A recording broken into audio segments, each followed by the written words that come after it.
After all, there are many people watching from the sideline.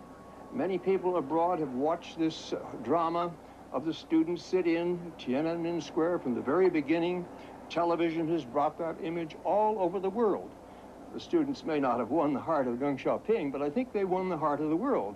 And to see this brutal force, which again is shown by television, this universal medium that makes us all one, it's a question of how China can regain the lost ground, a very important question. And then there are the economic consequences. Will investors come forward, as they did before, and put their money into joint ventures with China? And what about Hong Kong?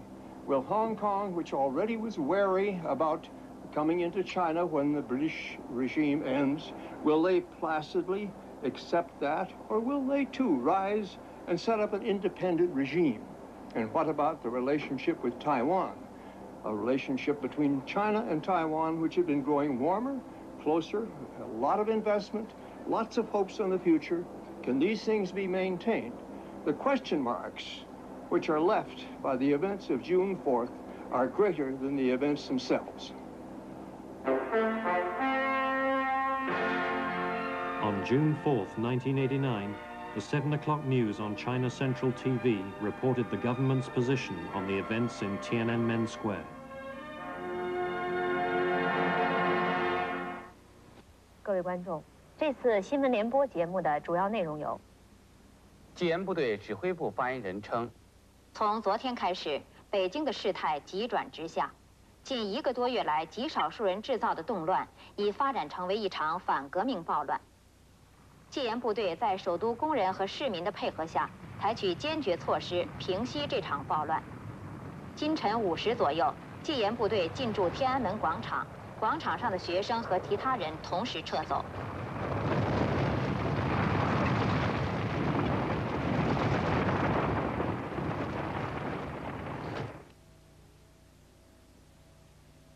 The men and their missions, war and heroes, Hamburger Hill, The Dirty Dozen, The Dirty Dozen Next Mission, and Iron Eagle 2. Saturday Showcase, War and Heroes, Saturday nights at 9, World Channel.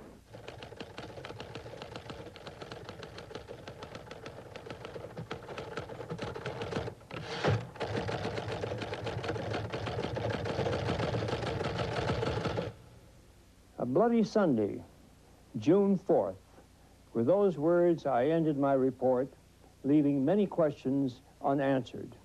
In order to understand the events of that day, in order to understand where China stands today, one must go back over the 40 years of the history of the Chinese People's Republic, a history which is marked with crises, with intrigues, with great confrontations, with false starts, with mysteries.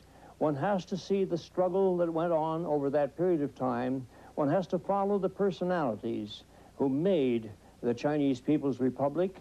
And when one has done that, then I think many of the events of June 4th become clear, and we are able better to evaluate the progress that was made over those 40 years, the trials, the tribulations, and what has to come in the future. I think from the past, we not only understand the present, but we have clues to the future of China.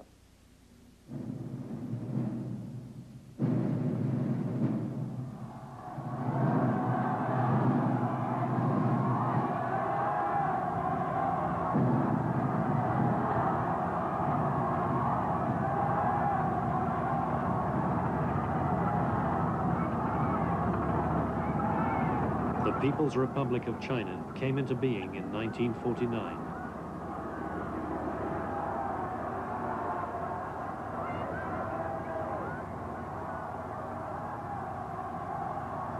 From that time began a great experiment to rebuild the world's most populous country, a country impoverished by a history of foreign control and civil war.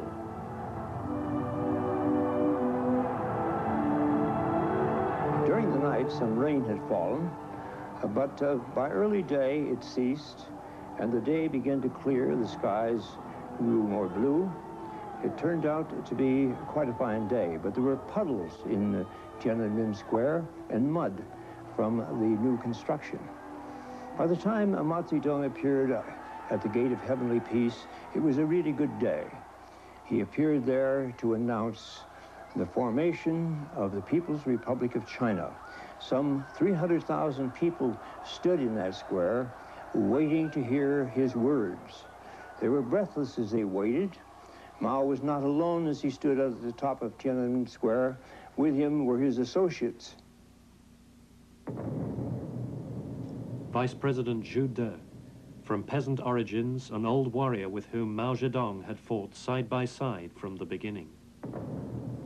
Premier Zhou Enlai, educated in France and the Soviet Union, he was in charge of all diplomatic negotiations and never deviated in his loyalty to Mao Zedong. Liu Shaoqi, destined to be president of China, a skilled civil servant, but came into conflict with Mao, who was far different in temperament. Song Qingling, widow of Dr. Sun Yat-sen. Madame Song was also on the gate as vice president, though she was not herself a communist.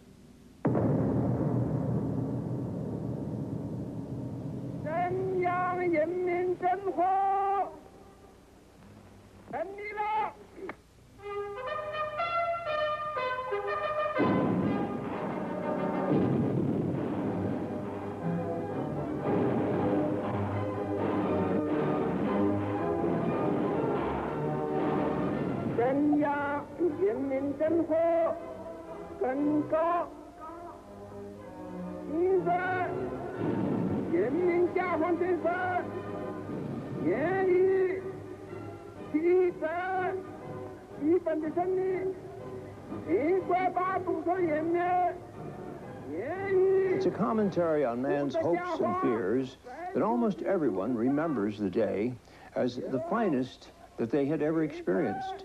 They don't remember the mud puddles in Tiananmen. They don't remember the disorder of the new construction. All they remember are clear skies, fine breezes. And indeed, those breezes had swept away the moistness by the time Mao appeared on the Gate of Heavenly Peace. He was accompanied by his associates in the great endeavor to establish communism. This was the same platform from which China's emperors, through the dynasties, had proclaimed their new decrees.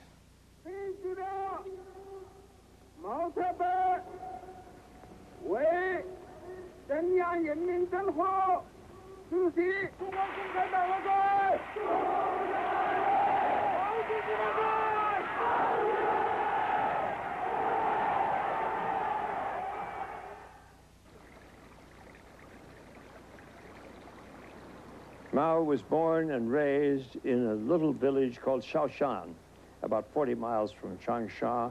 It might have been 1,000 miles. It was so deep in the Chinese countryside. And there, he learned to understand the Chinese peasant. He acquired absolute pitch for the Chinese peasant and his moods and his needs and his wants. The great influences on Mao at that time in his family were his father, whom he hated.